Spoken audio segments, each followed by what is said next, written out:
Intelligent men, let's get it on. Yes. Yeah. Where are you? Wonderful.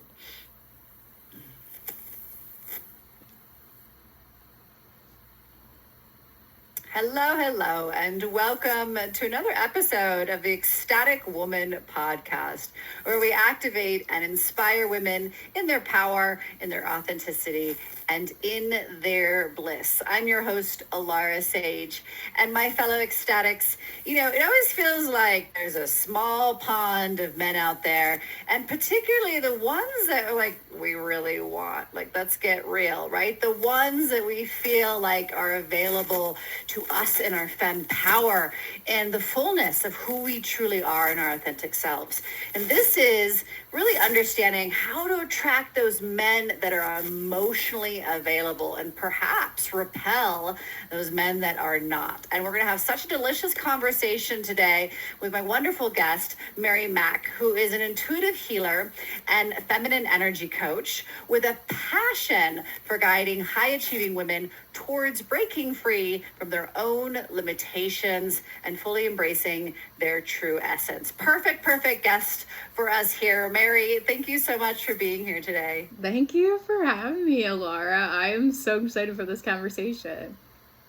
So, where did you first experience maybe this conversation of emotionally available men? Yeah, so I got to a point in my life where I felt like I was attracting all the wrong kinds of men. And it led me to thinking, okay, well, what the heck is wrong with me? And, for people listening, if you're single and if you ever had that thought, what is wrong with me?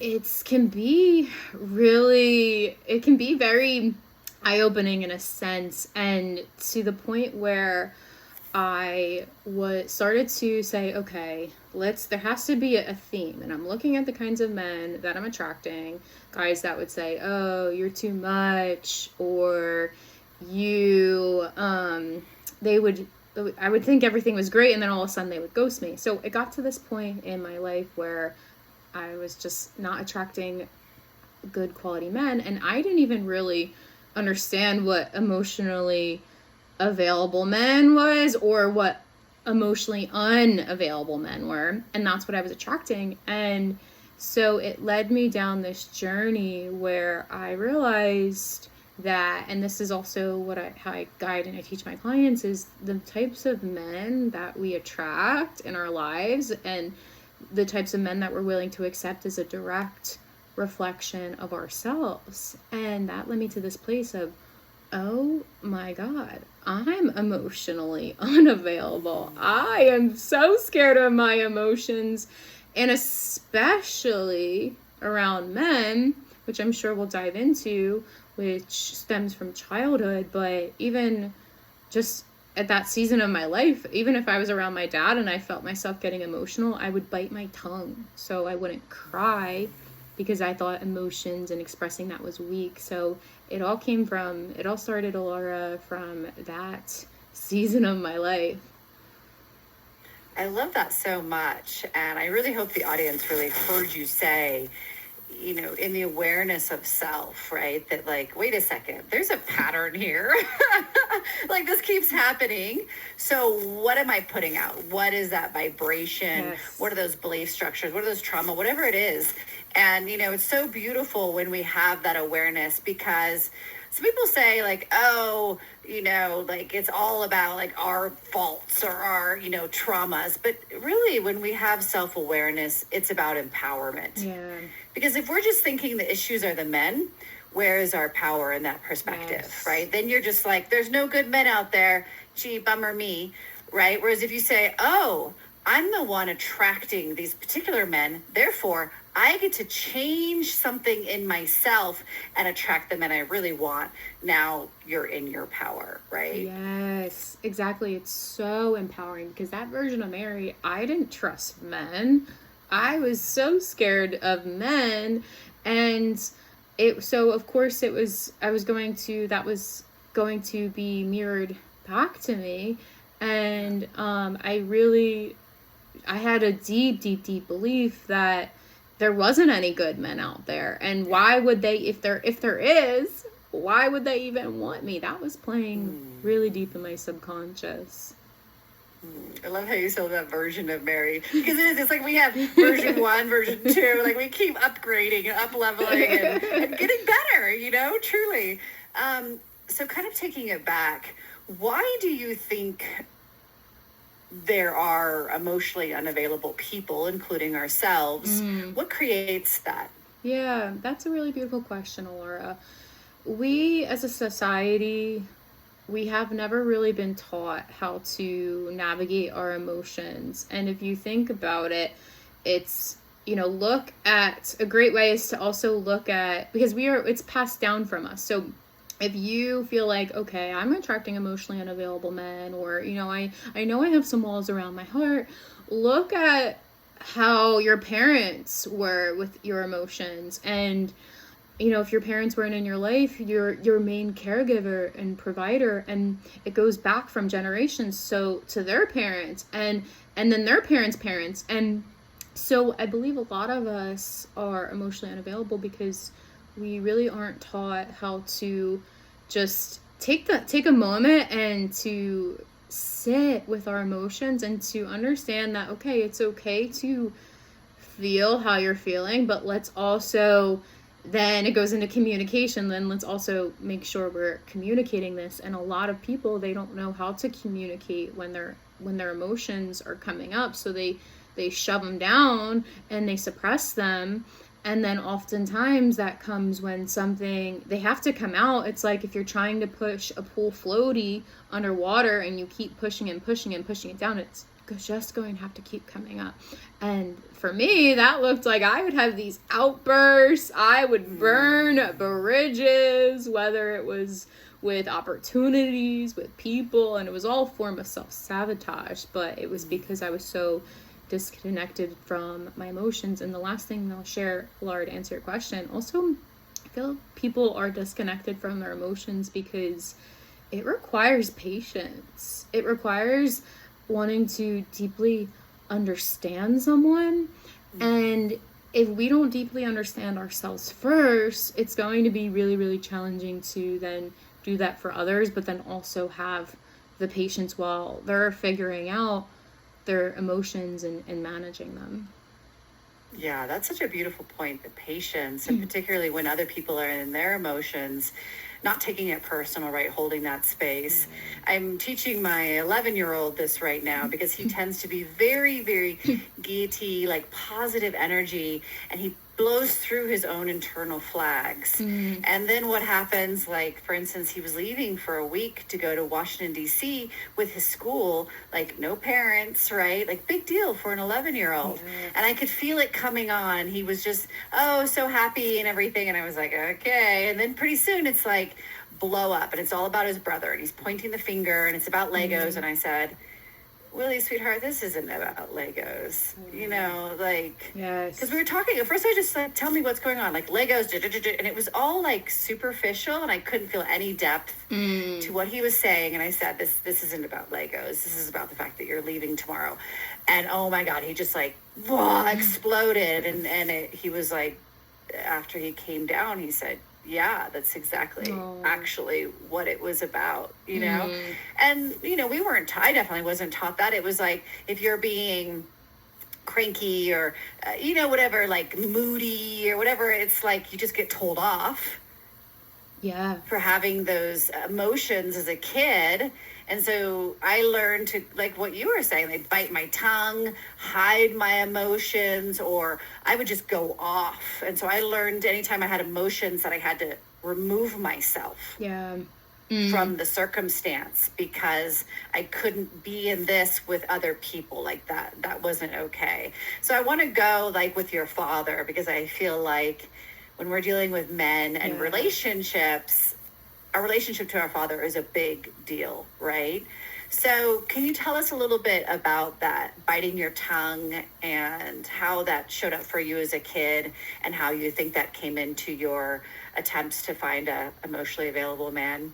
Yes, yeah. And I love this. So It's so important if you're a woman and you're out dating, or even if you're in a relationship right now, to understand what the relationship was with your father, or even if your dad wasn't in your life, whoever took on that father figure, so to speak. And look at it from, this can be triggering for some women, so to think about their dad. And I would offer up as this is an opportunity to just be an observer, because a lot of this work does require forgiveness. And so when I observe, okay, well, when I was a kid, if my sister and we got along really great, and we'd get super crazy and laugh and just be running around the house and have so much joy, my dad would yell at us and tell us to calm down, and we would be told to go to our room. So if we were super happy and expressive, we got punished. And then also it was the same thing if I was upset about something. I remember my dad saying, well, just get over it. And if I couldn't get over it, if I was really upset, again, I'd be told, go to your room and be punished. And now I look at this from the lens of understanding, because my dad was a single dad working a full-time job with 4 kids, and that is a lot. So I can look at it from the lens of responsibility, but also this is why it's so important to just understand, because now I made for that season of Mary, it made sense, because I'm like, oh my gosh, of course I hide my emotions, because I, from the time I was a kid, learned that whether I express happiness or joy, or if I express anger or sadness, I get punished. So that was the relationship that was ingrained in me as a kid, just given the circumstances with my dad.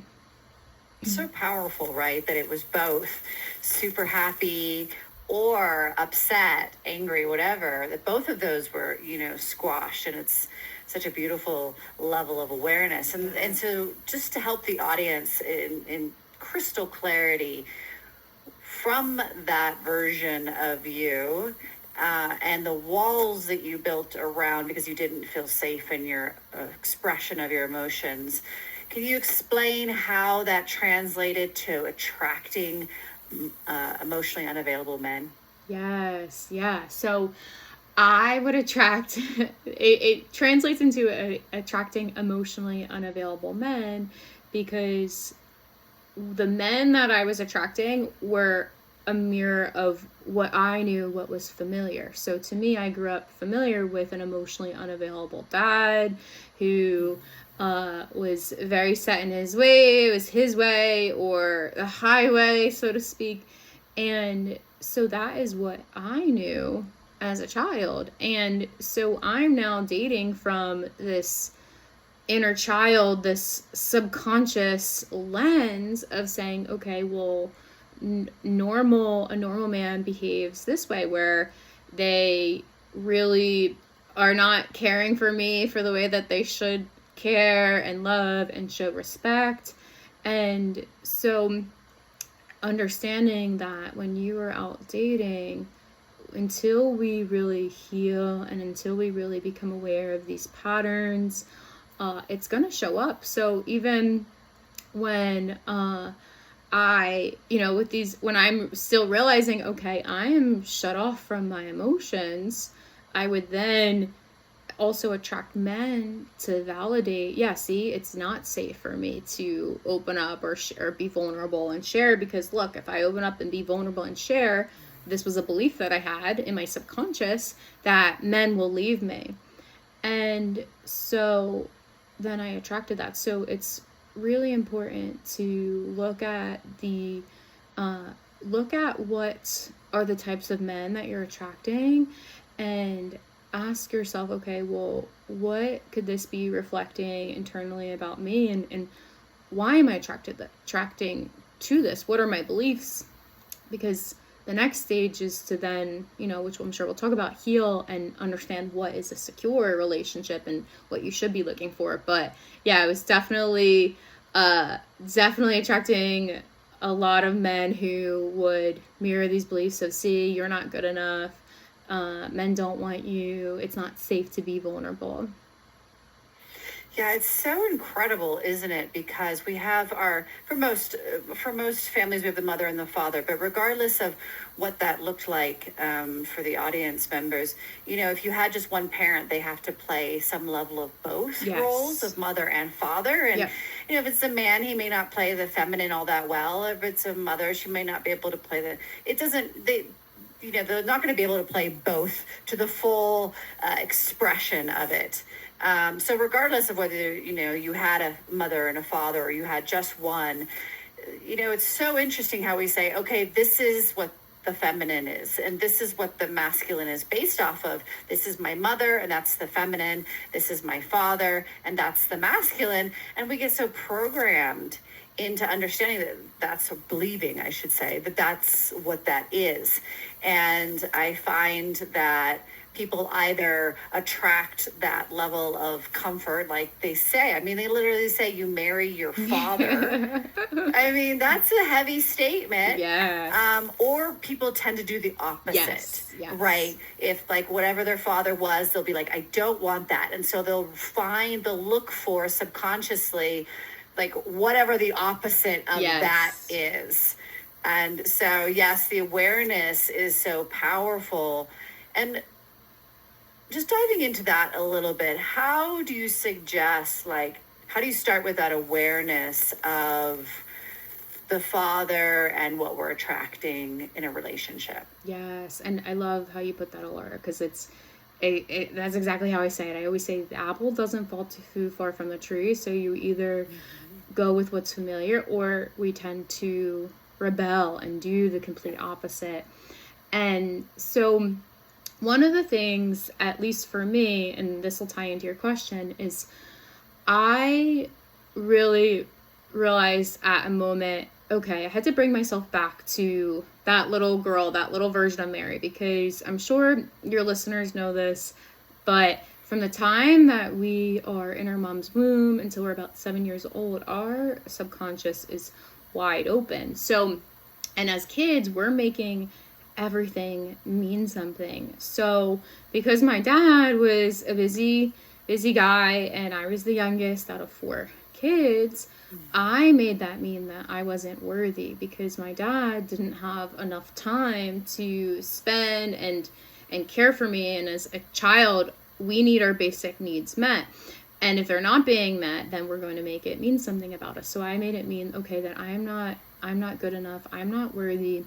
And so this is the mindfuck here, Alara, how this pattern really plays out in your adult life, because then I had a realization, oh my God, I am trying to, these guys, these men who are mirroring my dad or mirroring this emotionally, they're emotionally unavailable. I deep down am saying, okay, well, I need to fix them. I need to change them. Because if I change them, if I fix them, if I get them to love me and like me, then that means I'm good enough. And that will validate that, see, I am worthy. And that was my biggest wound. My biggest wound was I didn't believe that I was worthy. So to tie this in with your question is starting to become aware of whatever it is that you're seeking in a man or a woman, right? What a partner, whatever you're looking for, whatever you're seeking in a partner so deeply and you're desiring, asking yourself, okay, well, where am I giving that to myself? Because whatever we're looking for externally, we will never attract if we haven't internally given it and filled it up to ourselves. So a big part of my journey was really letting go of these self-sabotaging beliefs and then having to anchor in beliefs around I am worthy, I am good enough just because I exist. So hopefully that answers your question. Yeah, and I love your share there, right, of the self-awareness that because you were the youngest, you probably got very little attention and focus. And we do, as little kids, believe, oh, there must be something wrong with me. I'm not lovable. I'm not worthy. And then that beautiful realization that, oh, if you could just fix a man, that then he would love you and see you and all that would happen. Then it was like he would, oh, now I'm valuable. Now I'm worthy. It's such a beautiful awareness. And I just wanted to point that out to the audience, because it's like the mastery of being able to really see ourselves and the depth of how that really plays out. Like you said, the mind fucks, right? Because it is. And then, it's very painful. Yeah. When, like, it's not showing up, right, for whatever reason, because the man is emotionally unavailable and he doesn't want to be fixed and all the things. And, like, then it's like, oh, my gosh, now that wound is getting poked even harder, right, because I can't get it done, right? I can't heal the man and he doesn't see me and all the things. And then it's like trauma.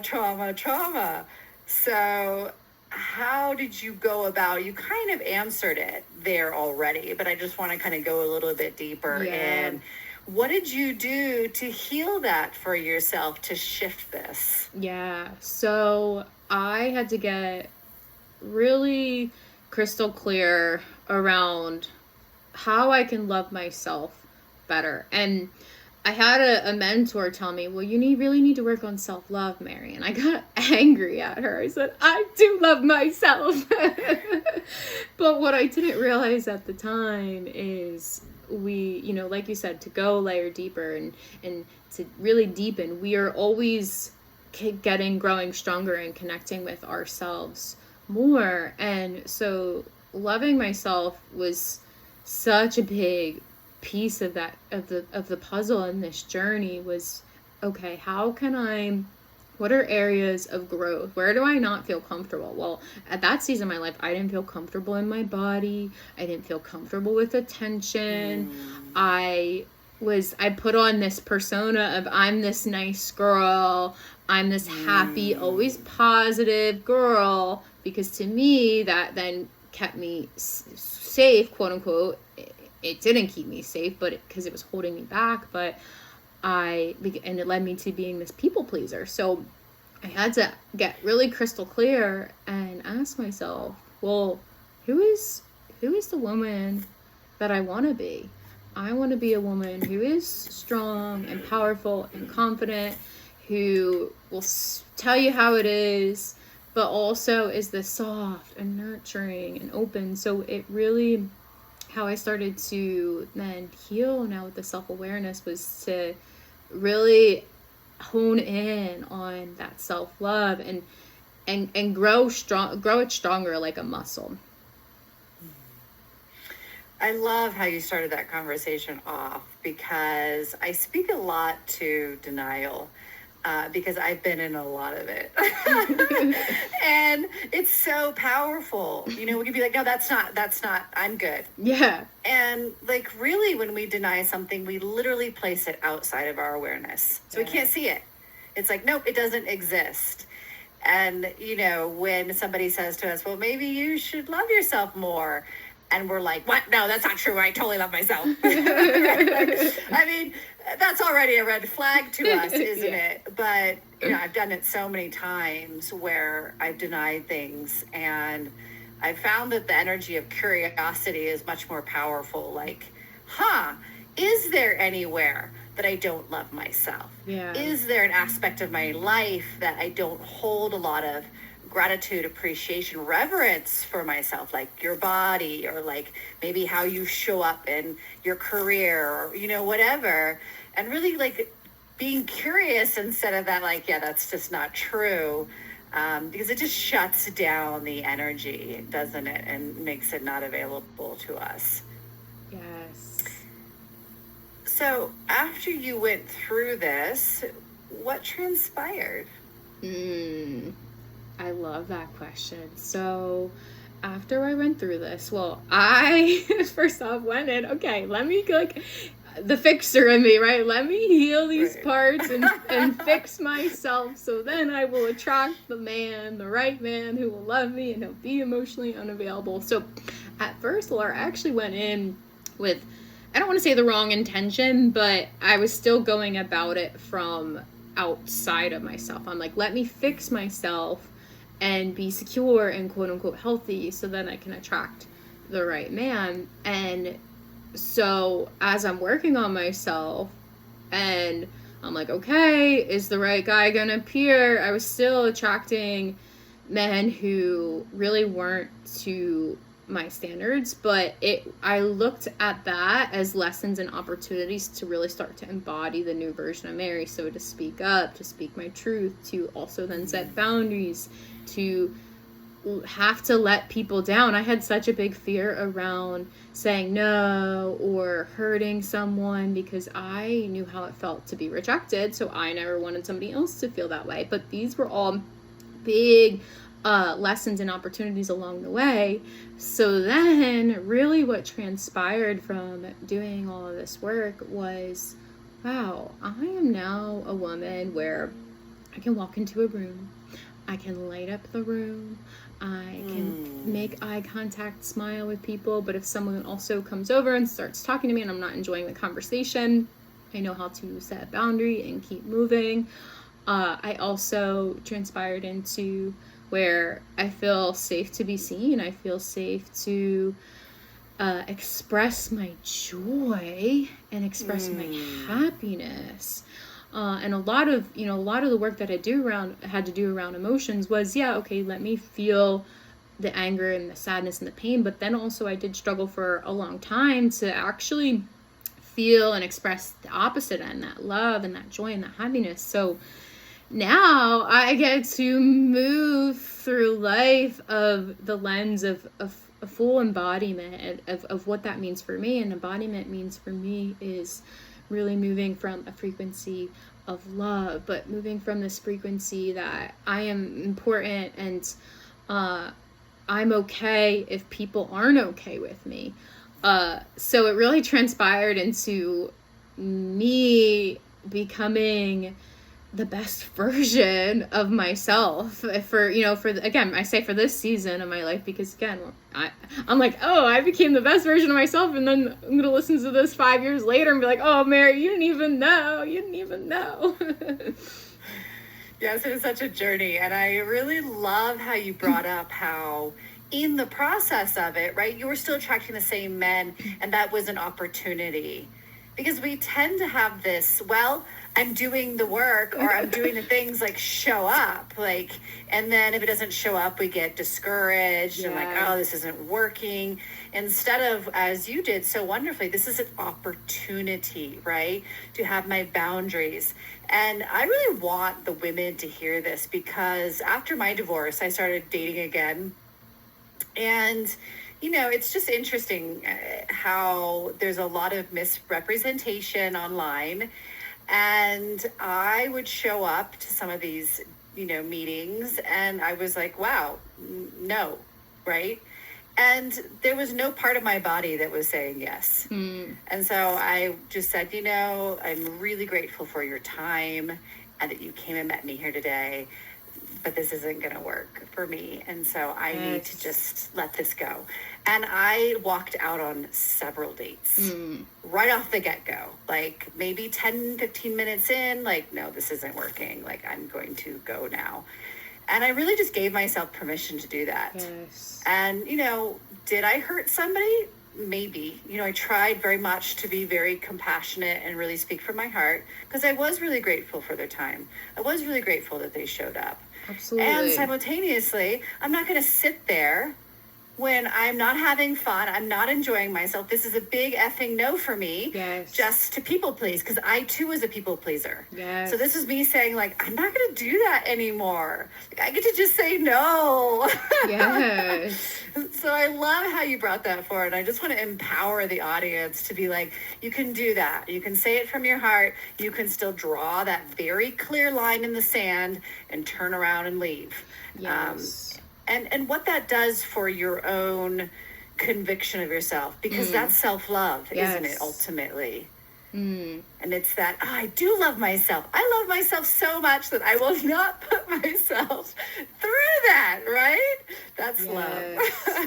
Oh, I love that you added that.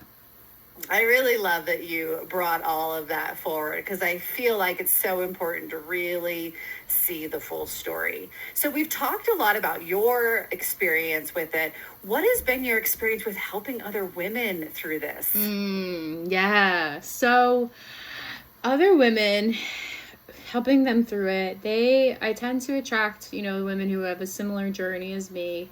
But they see themselves as, they're strong, they're independent. The idea of having a man in their life would be great, but they're also scared at the same time.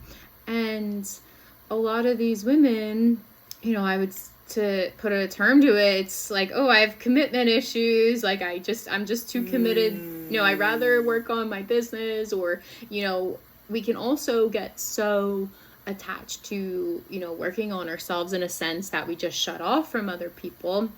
So how I guide these women that come to me is, okay, well, one, again, we're going to look at the types of men that you're attracting. Two, we're going to look at what's going on into your life, and I come about it from a place of balance. So to me, I say it's important as women to lead with your feminine energy, but be grounded in your masculine, because we need that structure, we need that support.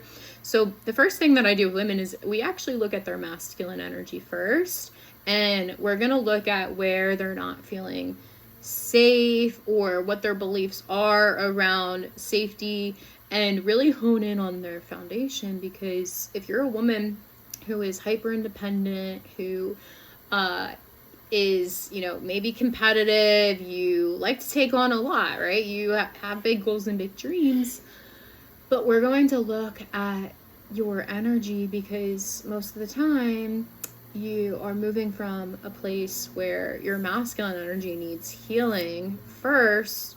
So we're looking at, okay, how can we bring in safety? And then, so it makes shifting into the feminine energy a lot easier. And but the biggest thing for the women that I see is really honing in on that safety, bringing in safety within themselves. And that's through a lot of first feeling that within yourself, because you have to understand your worth. So if you are not, like you mentioned, you're out on a date and you're not enjoying the conversation, you're like, okay, well, I'm a woman who embodies her self-worth. And yes, I can absolutely respect this person and their time. I even respect them so much that I know I'm not going to be into this, so I don't want to waste their time or mine. And so bringing in that safety, that deep sense of self-respect for yourself, is really the biggest thing that I see when women are coming to me, is because it's like, okay, well, let's first establish safety within yourself. Yeah, I love that so much, because safety is huge. And I feel like it's one of those things that we don't understand actually how unsafe we feel until we start to go into that and realize, wow, actually I'm feeling very unsafe. And that's where the walls come up, right? That's where the protection comes up. That's where I'm just going to pour myself into my business, or I don't need a man, or I'm so independent, all the things that we tell ourselves because fundamentally we don't feel safe. You alluded to what are the signs of an emotionally available man. So I think this would be a great way to end, of perhaps signs of emotionally unavailable and signs of emotionally available, so that the audience has some tangible tips to, take their little list. They'll take Mary's list next time on their date and be like, oh, he checked the emotionally unavailable box. Sorry, dude, I'm out. Yes. Are we starting with emotionally unavailable first? Or let's do that. Okay, that'd be good. Yeah, so a man who is emotionally unavailable, I mentioned this word earlier in the podcast, and this is a big one. Look at their level of patience, because a man who is, we'll just say secure, right, to not make it too confusing right now with emotionally unavailable and emotionally available. So emotionally unavailable men, they're not patient. They don't have a lot of patience to give. And also notice how they are. Maybe he picks you up and he's driving and somebody cuts him off and he's like making a really big deal about it. So that's one of my biggest turnoffs is like, oh my gosh, like let it go. And that is like, believe it or not, that small thing is really, really huge. And also notice how he is speaking to the people at the restaurant. Is he respecting the people that are around him?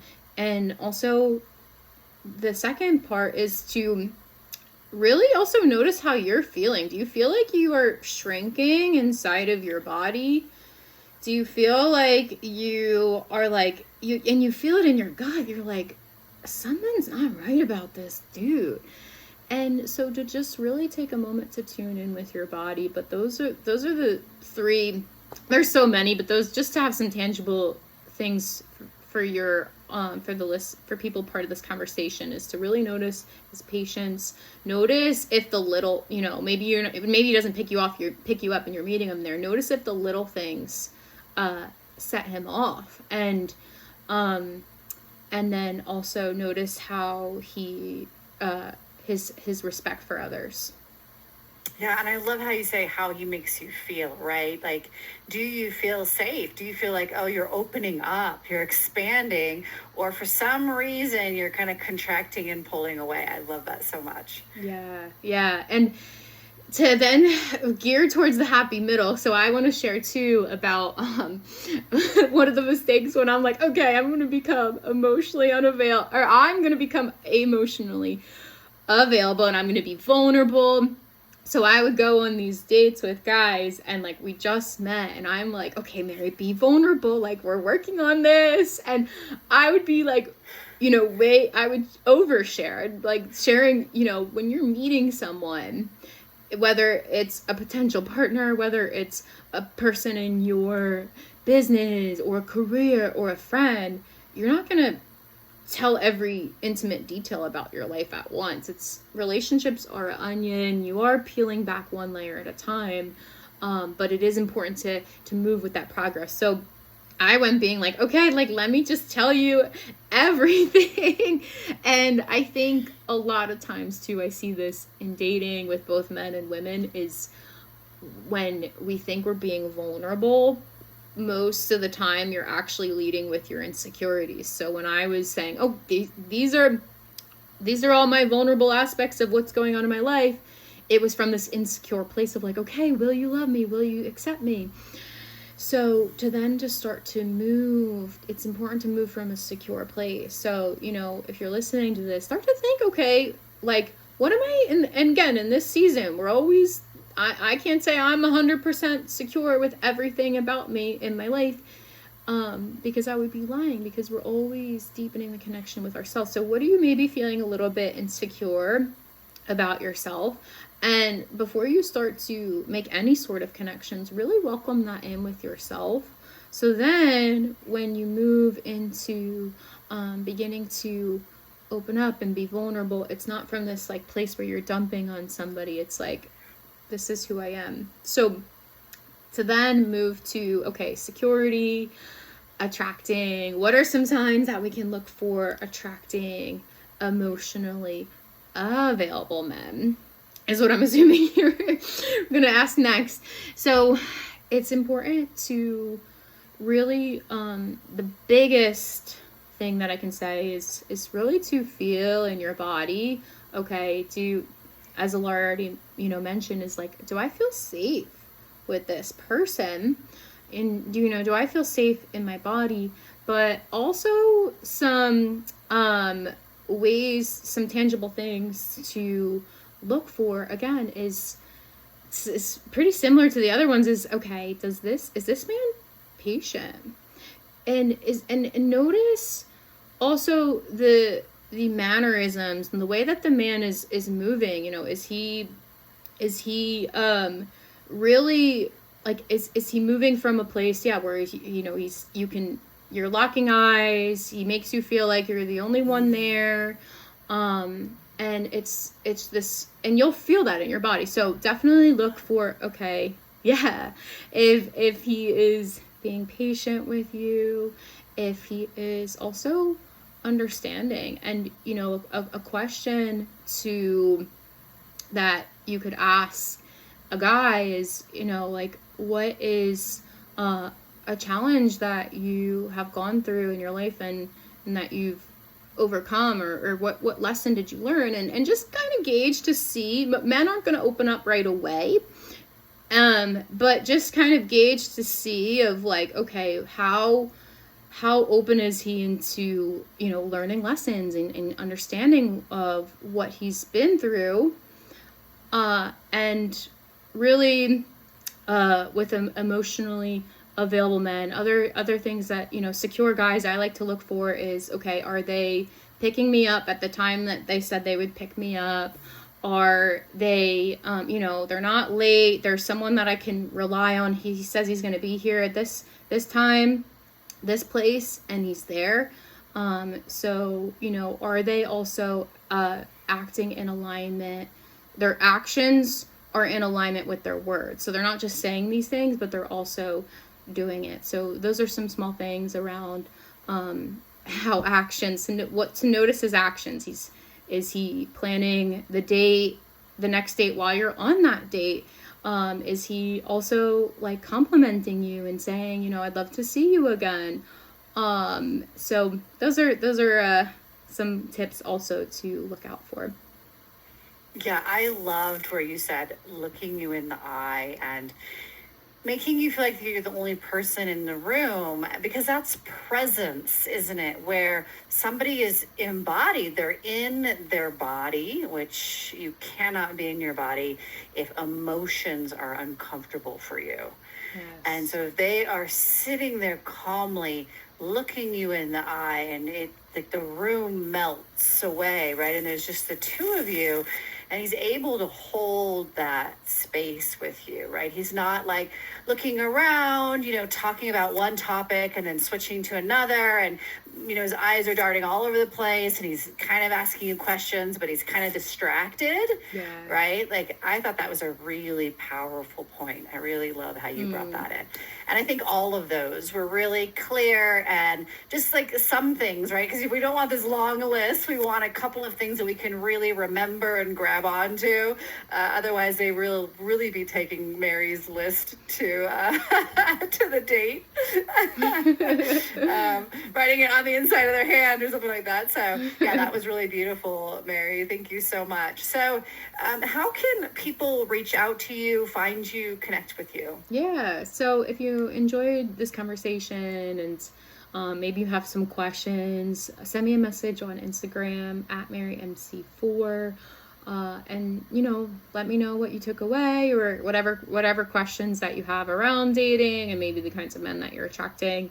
And then also my podcast, which Alara was a guest on, the Living Your True Vibe podcast, where on there we have amazing guests like Alara herself, and just have other experts talking about all things spirituality, healing, self-development, personal growth. So it's just a really awesome community. So those are the ways to come connect with me. Say hi.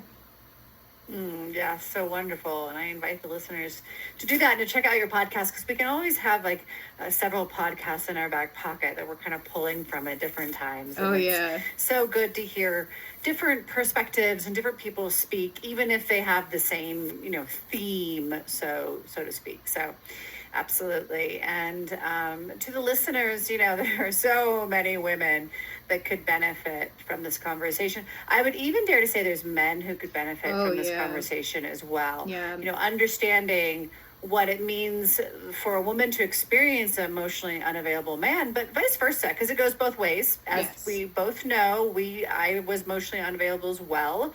And so the men can take these tidbits as well, but they can also understand, like, this is how I need to show up. I need to show up. If I want to attract the right woman, I need to show up as an emotionally available man. So yes, share this episode and share Mary's wonderful wisdom and experience with others so that we can all benefit